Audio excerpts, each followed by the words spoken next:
Bismillahirrahmanirrahim. Assalamualaikum warahmatullahi wabarakatuh. Alhamdulillahirabbil alamin wa bihi nasta'in ala umuri dunya waddin. Wassalatu wassalamu ala asyrafil anbiya'i wal mursalin sayyidina wa maulana Muhammadin wa ala alihi wa ashabi ajmain amma ba'du.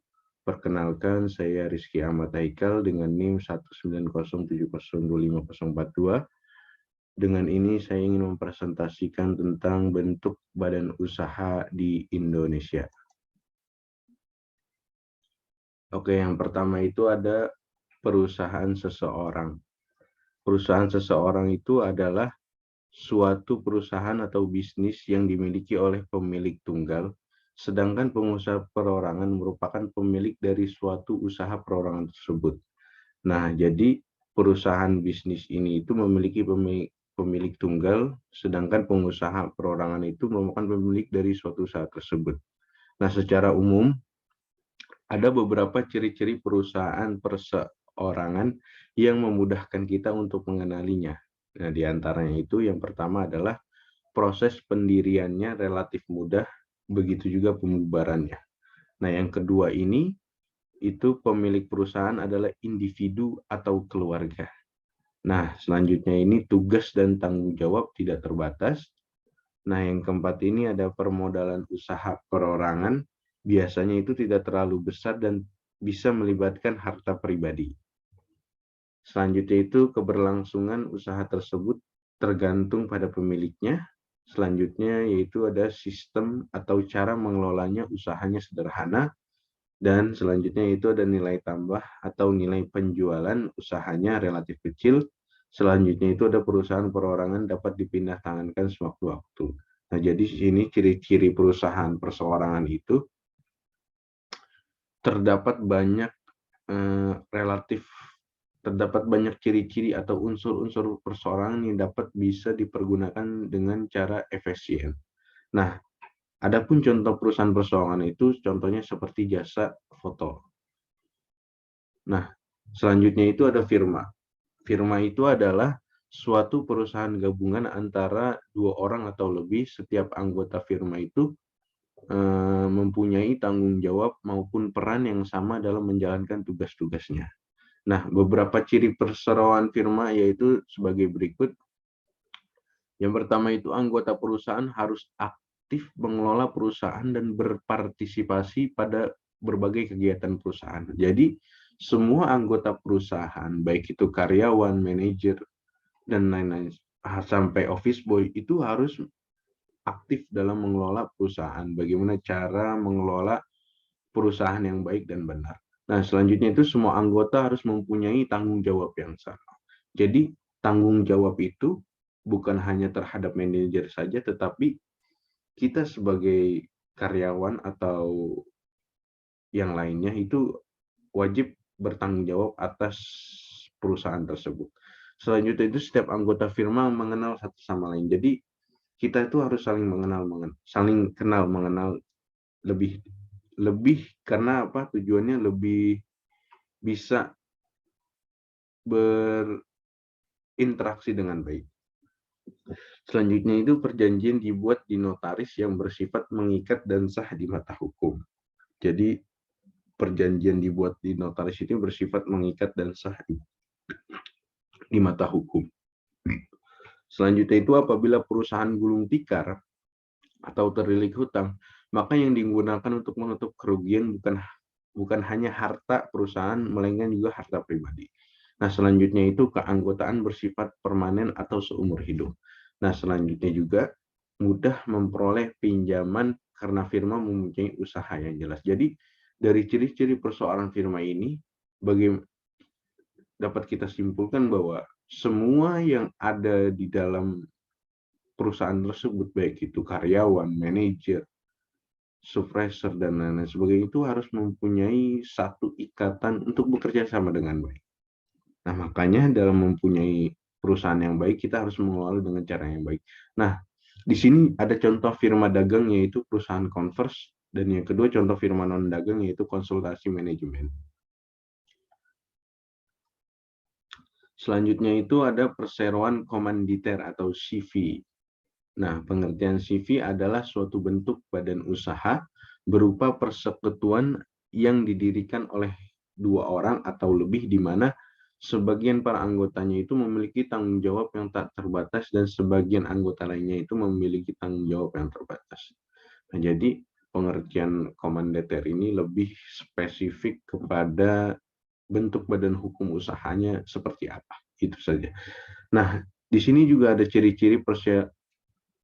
beberapa ciri-ciri persyaratan komanditer secara umum ya. Nah, yang pertama itu didirikan oleh dua orang atau lebih, dan yang kedua itu terdiri atau sekutu aktif atau komplementer dan sekutu pasif atau komanditer. Nah, selanjutnya itu ada sekutu pasif, yaitu komanditer tidak berperan aktif dalam mengelola perusahaan. Nah, ia tujuannya itu hanya menginvestasikan sejumlah modal di perusahaan. Nah, selanjutnya itu ada sekutu aktif atau komplementer. Itu dia punya kewenangan leluasa dalam mengelola perusahaan, termasuk melakukan kerjasama dengan pihak manapun. Nah, contoh perseroan komanditer itu adalah CV Purnama Jaya Persada. Itu bisa kita ambil contoh saja. Nah, lalu selanjutnya itu ada perseroan terbatas. Perseroan terbatas ini adalah badan usaha yang melakukan persekutuan modal dengan kemampuan mengatur saham. Dan di dalamnya terdapat beberapa tanggung jawab yang diemban penanam saham atau modal sesuai dengan saham yang dimilikinya. Jadi perseroan terbatas ini merupakan badan usaha yang melakukan persekutuan modal. Artinya apa? Persekutuan modal ini bisa mencakup saham, obligasi, dan lain-lain sebagainya. Nah, perseroan terbatas itu memiliki beberapa ciri yang bisa kamu ketahui. Itu yang pertama, manajemen perusahaan dipimpin oleh direksi. Jadi suatu perusahaan itu harus dipimpin oleh direksi, manajer, bawahannya lagi, dan lain-lain sebagainya. Nah, selanjutnya ini pemegang saham berhak mendapatkan dividen dari keuntungan perusahaan. Jadi keuntungannya itu harus dibagi rata, relatif rata. Nah, selanjutnya melakukan rapat umum pemegang saham untuk menentukan sebuah kebijakan besar. Nah, selanjutnya itu tidak mendapatkan bantuan apapun dari negara. Nah, selanjutnya PT didirikan dengan tujuan untuk mencari keuntungan. Selanjutnya itu memiliki fungsi komersial dan ekonomi. Nah, selanjutnya itu ada modal didapatkan dari lembar saham yang dijual serta obligasi. Nah, contoh persoalan terbatas itu yaitu adalah PT Gudang Garam Tbk. Itu sebagai contoh perusahaan terbatas saja. Nah, selanjutnya itu ada perusahaan negara. Apa itu perusahaan negara? Yang bergerak dalam bidang usaha yang modalnya secara keseluruhan itu dimiliki oleh negara, kecuali jika ada hal-hal khusus berdasarkan undang-undang. Nah, tujuannya apa? Tujuannya itu untuk membangun ekonomi nasional menuju masyarakat yang adil dan makmur. Nah, perusahaan negara ini itu memiliki beberapa ciri yang bisa kita ketahui. Nah, yang pertama itu ada sumber pendapatan negara, yang kedua dikuasai sepenuhnya oleh negara, yang ketiga itu risiko ditanggung sebetulnya oleh negara. Nah, yang terakhir itu menyediakan dan melayani kebutuhan rakyat serta kepentingan umum dan publik. Jadi, ciri-ciri perusahaan negara ini bukan hanya terhadap kepentingan pribadi, tapi umum, baik itu di masyarakat dan kepentingan umum dan publik. Ini yang menjadi tolak ukur kita untuk mengembangkan suatu perusahaan negara. Agar apa? Agar lebih eksistensi nanti di dunia internasional.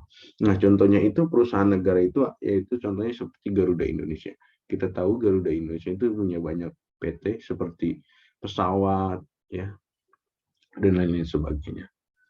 Nah, selanjutnya itu ada koperasi. Pengertian koperasi ini adalah perkumpulan ekonomi yang beranggotakan orang-orang yang memberikan kebebasan keluar masuk sebagai anggota dan mengikuti aturan yang ada dengan bekerja sama secara kekeluargaan, menjalankan usaha untuk mempertinggi kesejahteraan para anggotanya. Nah, koperasi ini itu dikelola di bawah naungan BUMN. Kalau sekarang ya, Pak Jokowi sekarang membangun koperasi yang sangat bagus bukan saja di perkotaan tapi di perdesaan-perdesaan, itu sudah dicanangkan dan sudah dikembangkan oleh masyarakat-masyarakat sekitar. Jadi tidak perlu ragu lagi untuk meragukan tidak ada koperasi di daerah-daerahnya. Nah, ciri-ciri koperasi itu adalah satu, bertujuan meningkatkan kesejahteraan anggota keanggotaan atas kesadaran anggotanya dan tanpa paksaan. Nah, yang kedua itu kegiatan dilakukan berdasarkan gotong royong jadi ciri-ciri koperasi. Selanjutnya itu dijalankan oleh anggota untuk anggota. Nah, selanjutnya itu ada ciri-ciri koperasi selanjutnya itu kerugian ditanggung bersama-sama dan keuntungan dibagi sama besarnya setiap anggota.